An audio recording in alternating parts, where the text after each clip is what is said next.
সবাইকে শুভেচ্ছা জানিয়ে শুরু করছি আরবি ভাষা শেখার একদম নতুন একটি ভিডিও। এই ভিডিওটি তাদের জন্য যারা আরব দেশগুলোতে নতুন এসেছেন বা আসতে যাচ্ছেন। কাজের ক্ষেত্রে তাদের জন্য আরবি ভাষা শেখাটা খুবই গুরুত্বপূর্ণ। তাই খুব সহজে ও খুব দ্রুত আরবি ভাষায় কথা বলতে ভিডিওটি শেষ পর্যন্ত দেখুন। ভিডিওটি ভালো লাগলে চ্যানেলটি সাবস্ক্রাইব করে আমাদের সাথেই থাকুন। আমার বন্ধু অনেক কৃপণ এর আরবি বাক্যটি হবে আনা সাদিক মারা কাঞ্জুস। এখানে আনা অর্থ আমার, সাদিক অর্থ বন্ধু, মারা অর্থ অনেক, কাঞ্জুস অর্থ কৃপণ। আনা সাদিক মারা কাঞ্জুস, আমার বন্ধু অনেক কৃপণ। সম্ভবত তার মালিক খারাপ। এর আরবি বাক্যটি হবে মুমকিন হুয়া কফিল খারবান। এখানে মুমকিন অর্থ সম্ভবত, হুয়া অর্থ তার, কফিল অর্থ মালিক, খারবান অর্থ খারাপ। মুমকিন হুয়া কফিল খারবান, সম্ভবত তার মালিক খারাপ। সম্ভবত তার কাজ নাই। এর আরবি বাক্যটি হবে মুমকিন হুয়া মাফি সুগল। এখানে মুমকিন অর্থ সম্ভবত, হুয়া অর্থ তার, সুগল অর্থ কাজ, মাফি সুগল অর্থ কাজ নাই।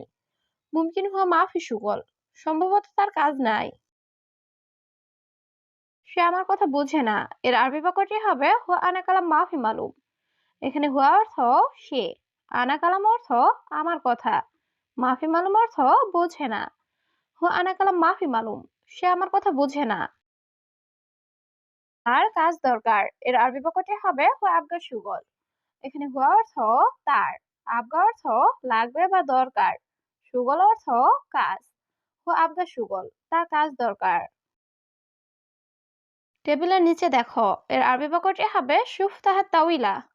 এখানে সুফ অর্থ দেখা, তাহাত অর্থ নিচে, তাউইলা অর্থ টেবিল। সুফ তাহাত তাউইলা, টেবিলের নিচে দেখো। কলম আছে নিয়ে আসো। এর আরবি বাক্যটি হবে ফি কলাম জিব। এখানে ফি অর্থ আছে, কলাম অর্থ কলম, জিব অর্থ দেওয়া বা নিয়ে আসা। ফি কলাম জিব, কলম আছে নিয়ে আসো। এখানে কাগজ নাই। এর আরবি বাক্যটি হবে হেনা মাফি অরাগা। এখানে হেনা অর্থ এখানে, মাফি অর্থ নাই, অরাগা অর্থ কাগজ। হেনা মাফি অরাগা, এখানে কাগজ নাই। আমি আম খাবো।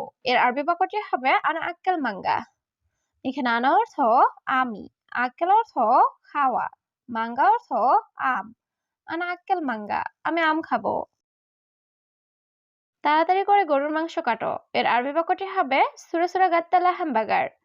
এখানে সুরা সুরা অর্থ তাড়াতাড়ি, গাত্তা অর্থ কাটা, লাহামবাগার অর্থ গরুর মাংস। সুরা সুরা গাত্তালা হামবাগার, তাড়াতাড়ি করে গরুর মাংস কাটো। দেখো সে বাঙালি। এর আরবি বাক্যটি হবে সুফ হুয়া বাঙালি। এখানে সুপ অর্থ দেখা, হুয়া অর্থ সে, সুপ হুয়া বাঙালি। দেখো সে বাঙালি। তুমি ক্লান্ত আমি জানি। এর আরবি বাক্যটি হবে ইনতা তাবা নানা মালুম। এখানে ইনতা অর্থ তুমি, তাবান অর্থ ক্লান্ত, আনা অর্থ আমি, মালুম অর্থ জানি। ইনতা তাবা নানা মালুম, তুমি ক্লান্ত আমি জানি। 5 মাস ছুটি চাই। এর আরবি বাক্যটি হবে এবি ইজাজা খামসা শাহর। এখানে এবি অর্থ চাওয়া, ইজাজা অর্থ ছুটি, খামসা অর্থ 5, শাহার অর্থ মাস। এবি ইজাজা খামসা শাহার, 5 মাস ছুটি চাই। একজন পারবে না। এর আরবি বাক্যটি হবে অহেদ নফর মাই ইকদার। এখানে অহেদ অর্থ এক, নফর অর্থ লোক, মাই ইকদার অর্থ পারবে না। অহেদ নফর মাই ইকদার, একজন পারবে না। এটা কোথায় পেয়েছো? এর আরবি বাক্যটি হবে হাদাওয়াইন হাতছেল। এখানে হাদা অর্থ এটা, ওয়াইন অর্থ কোথায়, হাতছেল অর্থ পাওয়া। হাদা ওয়াইন হাতছেল, এটি কোথায় পেয়েছো? এখানে দুইজন লাগবে। এর আরবি বাক্যটি হবে হিনি আবগা ইতনে নফর। এখানে হিনি অর্থ এখানে, আবগা অর্থ লাগবে, ইতনে নফর অর্থ দুইজন। হিনি আবগা ইতনে নফর, এখানে দুইজন লাগবে। তোমার কাজ ভালো নয়। এর আরবি বাক্যটি হবে ইনতা শুগল মাফি কয়েস। এখানে ইনতা অর্থ তোমার, সুগল অর্থ কাজ, মাফি কয়েস অর্থ ভালো না। ইনতা শুগল মাফি কয়েস, তোমার কাজ ভালো নয়। দুইজন এখানে কেন?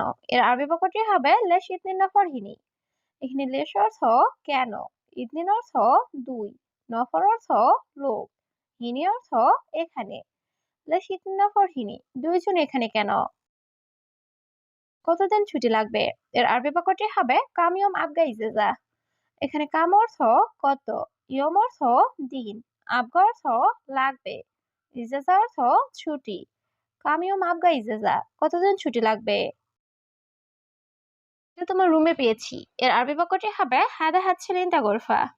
এখানে হাদা অর্থ এটা, হাতছেল অর্থ পাওয়া, ইনতা অর্থ তোমার, গোরফা অর্থ রুম। হাদা হাতছেলিন তা গোরফা, এটা তোমার রুমে পেয়েছি। সে লোক ভালো না। এর আরবি বাক্যটি হবে হুয়া নফর মুজেন। এখানে হুয়া অর্থ সে, নফর অর্থ লোক, জেন অর্থ ভালো, মুজেন অর্থ ভালো না। হুয়া নফর মুজেন, সে লোক ভালো না। কোম্পানির অবস্থা ভালো না। এর আরবি বাক্যটি হবে শরিকা হাল মুজেন। এখানে শরিকা অর্থ কোম্পানি, হাল অর্থ অবস্থা, জেন অর্থ ভালো, মুজেন অর্থ ভালো না। শরিকা হাল মুজেন, কোম্পানির অবস্থা ভালো না। বেশি কথা বলো কেন? এর আরবি বাক্যটি হবে লেশ গিরগির। এখানে লেশ অর্থ কেন, গিরগির অর্থ বেশি কথা বলা। লেশ গিরগির, বেশি কথা বলো কেন? আমি তার সাথে যাব। এর আরবি বাক্যটি হবে আনারু সাওসা হুয়া। এখানে আনা অর্থ আমি, রুহ অর্থ যাওয়া, হুয়া অর্থ তার, সাওসা অর্থ সাথে। আনারু সাওসা হুয়া, আমি তার সাথে যাব। বাকি লোক কোথায়? এর আরবি বাক্যটি হবে ওয়ান বাগি নফর। এখানে ওয়াইন অর্থ কোথায়, বাগি অর্থ বাকি, নফর অর্থ লোক।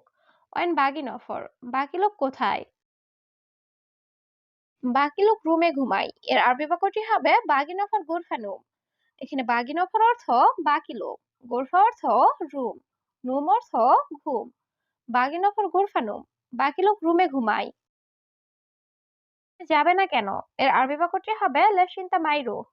এখানে লেশ অর্থ কেন, ইনতা অর্থ তুমি, মাইরো অর্থ যাবে না।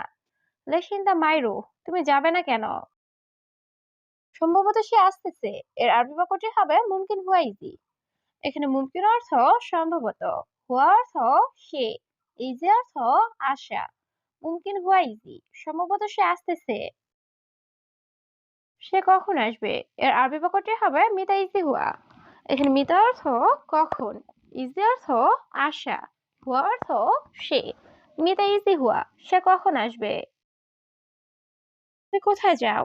এর আরবি বাক্যটি হবে অন রুহিনতা। এখানে ওয়াইন অর্থ কোথায়, রুহ অর্থ যাওয়া, ইনতা অর্থ তুমি।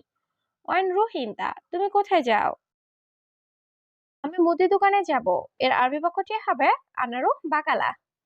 এখানে আনা অর্থ আমি, রুহ অর্থ যাওয়া, বাকালা অর্থ মুদি দোকান। আনারু বাকালা, আমি মুদি দোকানে যাব। তুমি কিভাবে যাবে? এর আরবি বাক্যটি হবে কেফরু ইনতা। এখানে কেফ অর্থ কিভাবে, রুহ অর্থ যাওয়া, ইনতা অর্থ তুমি। কেফ রুহ ইনতা, তুমি কিভাবে যাবে?